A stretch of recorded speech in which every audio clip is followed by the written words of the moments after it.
All right, this video is going to go over the 11.4 notes, starting with the first problem, where it says the volume of the right triangular prism is 1,440. Find the height of the prism.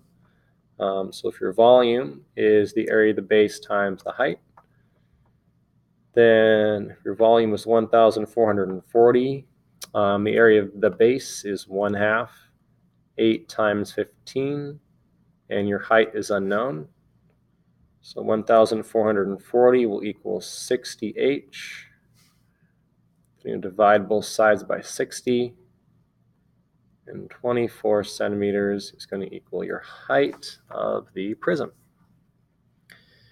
And we're going to get the volume of the sector of a right cylinder is 2,814 cubic meters. Find the radius of the base of the cylinder to the nearest meter, right? So we have this sector here with a 40-degree angle. So what fraction of the circle do we have? Well, we have 40 over 360. So if we're trying to find the area of that sector, we go 40 over 360 times pi r squared. And so if the volume is the area of the base times the height, that means 2,814 will equal 40 over 360 pi r squared times the height, which is 14. And that's going to be 2,814 equals 560 over 360. If we just go 40 times 14, pi r squared. And then when we multiply both sides by the reciprocal of 360 over 560, that cancels. You're left with 1,809 equals pi r squared. And you're going to divide both sides by pi, take the square root, you'll get 24 is approximately equal to r. So 1,809 divided by pi, square root that equals r. And so the radius is approximately 24 centimeters. And there you go. Next, the volume of a cone is 30 pi cubic centimeters. The height is 10. What's the diameter of the base?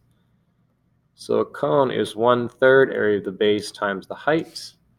So if you have your cone, the height of the cone is 10 centimeters. You're trying to find the diameter. What is the diameter of that circle?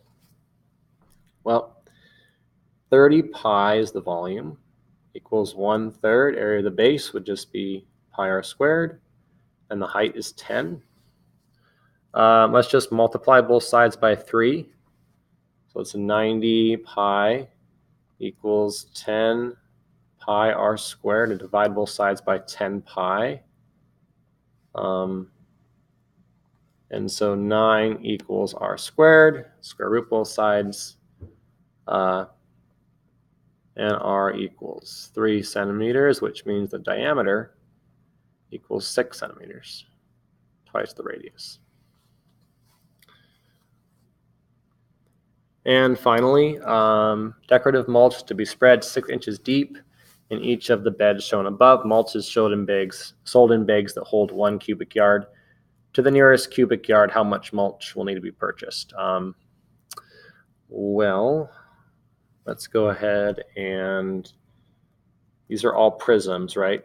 Or we have one cylinder and some prisms. So volume is the area of the base times the height. Now the height is going to be 6 inches or 0.5 feet. But they want it in cubic yards. And so what we're going to do is convert everything into yards. Now 1 yard equals 3 feet. So what I'll do is I'm going to divide every number by 3, basically. So that would be 2/3 times 25/3 plus 2/3 times 25/3. I think we're gonna need to push this over here.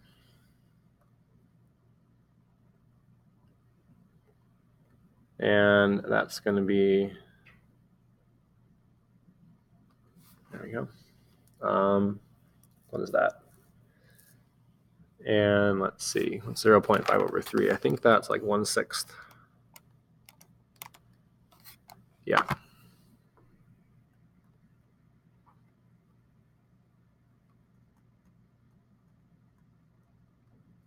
Oops. Okay. So we got 4 over 3 times 25 over 3. Then we have pi, and the radius is 7.5 feet, but we got to divide it by 3 to convert into yards. And the height of that is 0.167. Okay, so when we put this into our calculator and solve, we will get the volume to be, oh, this is an approximation, so 6.97 cubic yards, which will be, mean we need 7 bags of mulch in order to cover the entire area. Cool. All right, that concludes the 11.4 notes.